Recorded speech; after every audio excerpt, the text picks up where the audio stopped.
Dans Solo Leveling, après que Jinwoo ait dit au chef orc d'attendre, il serre sa sœur dans ses bras, la rassurant que tout va bien et s'excusant d'être en retard. Il demande ensuite aux élèves s'ils vont bien, ce à quoi ils répondent affirmativement. Il vérifie également l'état de Songyi, qui confirme, bien qu'elle remarque que l'aura de Jinwoo est effrayante. Jinwoo baisse les yeux sur le visage meurtri de Jin-Ah et devient furieux. Il ordonne à Ygritte de s'occuper d'elle et demande à ses autres soldats de l'ombre d'escorter les élèves hors de la zone. À ce moment-là, un orc tremble sur place. « J'ai dit, ne bougez pas !» déclare Jinwoo, s'adressant aux orcs un par un. Les étudiants montent sur le corps de Kaizel pour descendre au sol. Guroktaru réalise que les soldats immortels sont des djinns et le questionne. « Qui es-tu ? Et pourquoi es-tu capable de parler notre langue ?» Jin, en colère, reste silencieux. Voyant que Jin n'a pas l'intention de répondre, le chef orc ordonne à ses troupes d'attaquer. 3 orcs chargent Jinwoo. Le premier brandit son épée, mais Jinwoo attrape les doigts de l'orc et les écrase, provoquant un cri de douleur. Toujours tenant les doigts dans sa main, Jin fait tournoyer l'orc et l'écrase contre le sol avant de lui écraser la tête d'un violent coup de pied. 2 autres orcs attaquent simultanément, mais Jinwoo utilise sa compétence Dominator's Touch, les propulsant l'un contre l'autre avant de les broyer avec une expression glaciale, les écrasant jusqu'à ce qu'ils implosent l'un dans l'autre. Le reste de la tribu de la Lame Rouge pousse un cri de guerre et charge Jinwoo. Cependant, il traverse les rangs comme une ombre. Arrachant des morceaux de chair à main nue, les cadavres s'effondrent derrière lui tandis qu'il se rapproche du chef orc. Jin attrape alors le visage de l'orc avec Dominator's Touch et l'écrase contre le mur. Enragé, il tourne la tête à gauche et à droite, ne voyant que des cadavres d'enfants dans les couloirs. « Pourquoi avez-vous fait ça ?» demande-t-il. Il questionne pourquoi son espèce cherche autant à exterminer les humains. Avec son visage écrasé, l'orc répond « Dans nos têtes, tuez les humains ». « Tu entends cette voix ?» demande Jin. L'orc supplie simplement qu'on l'épargne. Jinwoo exige une réponse, mais l'orc continue de demander pardon, les larmes aux yeux. « Je vois », répond Jinwoo, réalisant qu'il n'est même pas considéré comme un humain par eux. « Ça n'a pas vraiment d'importance, je vais te pardonner.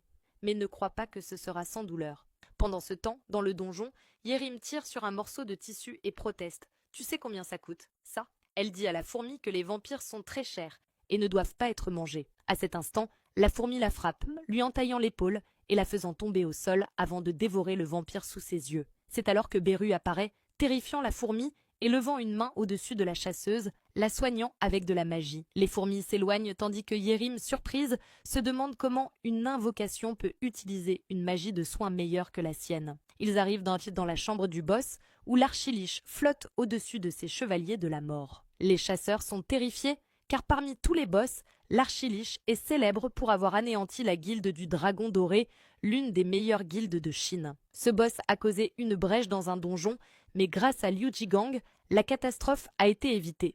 Il est impossible pour un simple chasseur de rang A de le vaincre. Yuntai demande quoi faire, mais soudain un chasseur crie « Ils arrivent d'eux par l'arrière aussi !» Il réalise que les morts vivants non dévorés par les fourmis sont revenus à la vie. Jongsu hurle à Yérim de bloquer la porte. Yérim utilise alors sa compétence bouclier sacré. Jongsu comprend la situation, c'est pour cela que ce donjon de rang A est si dangereux. Maître de guilde, je ne pourrai pas tenir plus de 5 minutes, dit-il Yérim. Jongsu grogne, merde. À ce moment, il entend un cri strident et aperçoit Beru. L'archiliche réalise que ce sont l'armée des ombres et demande pourquoi l'armée personnelle du monarque des ombres les attaque. Beru répond « Nous avons été choisis par le monarque et pas toi ». L'archiliche refuse d'y croire et affirme qu'il parlera au roi lui-même. Mais en une fraction de seconde, Beru se retrouve devant lui, enfonçant son bras dans sa poitrine. « Tu parles trop, pour quelqu'un qui est sur le point de mourir. » Après que Beru ait enfoncé son bras dans la poitrine de l'archiliche, le monstre s'effondre et s'écrase au sol. Beru arrache ensuite l'orbe de sa poitrine et l'écrase, transformant le monstre en brume. À ce moment-là, les âmes de tous les morts vivants s'évaporent et ils tombent au sol. Les chasseurs sont surpris, se demandant comment il a pu tuer l'archiliche en un seul coup et notant que tous les morts vivants sont également tombés. Beru pousse un cri perçant et Jongsu dit qu'il savait que la créature était puissante, mais à ce point-là, c'est alors que Yuntai commande que si les créatures invoquées sont aussi fortes, Jinwoo n'a même pas besoin d'entrer dans un donjon pour le nettoyer, il peut simplement envoyer ses invocations. Jongsu réalise qu'une immense quantité d'énergie magique doit être nécessaire pour contrôler autant d'invocations, donc Jinwoo ne peut peut-être pas toutes les utiliser en même temps, mais même avec seulement la moitié des invocations présentes dans le donjon, sa puissance dépasse celle de n'importe quelle grande guilde en Corée du Sud. Yuntai suggère alors de pousser pour une fusion entre leur guilde et celle de Jinwoo. Jong-soo le corrige immédiatement en précisant qu'il s'agit d'une alliance, pas d'une fusion. Il ajoute que la nouvelle guilde, créée par le meilleur chasseur, est l'une des 5 plus grandes guildes du pays, la guilde des chevaliers, est en train de négocier une alliance. N'est-ce pas impressionnant? Yuntai se demande s'ils veulent vraiment le faire, car Jinwoo n'a clairement pas besoin de leur aide. Jong-soo répond que Jinwoo ne peut pas contourner la loi sur les activités des guildes simplement parce qu'il est exceptionnel. Yuntai l'interroge à ce sujet, et le maître de guilde clarifie que, même si Jinwoo peut théoriquement nettoyer des donjons avec ses invocations, il doit toujours respecter le nombre minimum de membres requis pour une équipe de raid. Il comprend alors que leur rôle sera d'apporter un soutien et que le chasseur Song Jinwoo représentera la véritable force de frappe. Mais ne serait-ce pas comme profiter de lui? Jong-soo précise qu'ils fourniront un appui, pas qu'ils le parasiteront. L'arc continue. Abonne-toi pour la suite. Les membres de l'association bloquent la scène tandis que les secours s'activent. Une femme traverse la foule en criant qu'elle doit voir de ses propres yeux son fils. Elle s'effondre en hurlant, découvrant le corps sans vie de son enfant. Quelqu'un demande s'il y a d'autres survivants et le chasseur présent dans l'école confirme qu'il n'y en a pas. Pendant ce temps, dans une voiture, le président Go Gun-hee confirme que les 213 étudiants qui ont réussi à s'échapper dès le début sont en sécurité, mais seulement 10 autres ont pu être sauvés. Tous les autres qui n'ont pas pu fuir ont péri. Il tend alors son téléphone à Jinwoo, expliquant que cet accident aurait pu être prévu et évité. L'appareil affiche l'augmentation de l'activité des portails à Séoul ces 6 derniers mois, ainsi que les statistiques mondiales montrant une augmentation inquiétante du nombre de portails. Cependant, en parallèle, de plus en plus de personnes cherchent à vérifier leur rang d'éveillés, et avec l'apparition croissante des monstres, le nombre de chasseurs capables de fermer ces portails augmente également, comme si un équilibre se maintenait. Jinwoo comprend que quelque chose est en train de changer. Il demande au président Go Gun-hee ce qu'il voulait lui dire. Ce dernier lui tend des documents officiels recensant les nations souhaitant établir un contact avec lui. Jinwoo est certain que certains ont déjà tenté des approches officieuses. Le président lui explique que l'association ne peut pas les empêcher, mais qu'ils peuvent protéger ses informations personnelles à sa demande. Toutefois, il craint que la Corée du Sud ne puisse s'adapter aux changements à venir si Jinwoo décide de partir. Ils arrivent ensuite à l'hôpital où est hospitalisée sa sœur. Alors que Jinwoo descend de la voiture, le président l'interpelle et lui assure que l'association fera tout ce qui est en son pouvoir pour le soutenir. Il lui demande alors s'il acceptera de rester en Corée. Il explique qu'il y avait officiellement 10 chasseurs rang S, mais que 3 ont été perdus. 2 sont morts lors des raids de Jeju et 1 a quitté la Corée pour les États-Unis. L'association ne peut plus rester passive et doit jouer un rôle actif. Il demande alors à Jinwoo ce dont il a besoin. Dans ce cas, me laisserez-vous entrer seul dans des portails de haut rang à l'avenir? Demande Jinwoo. Le président Go comprend alors qu'il veut être exempté de la règle du nombre minimum de chasseurs pour entrer dans un donjon. Jinwoo confirme. Go Gun-hee lui explique que cette règle est un filet de sécurité destiné à éviter que les chasseurs ne s'engagent dans des donjons sans préparation, risquant ainsi leur vie.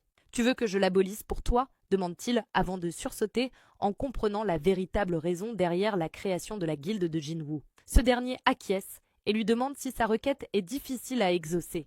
Une armée d'un seul homme, pense-t-il avant de lui répondre « Ce n'est pas impossible, laisse-moi m'en occuper ».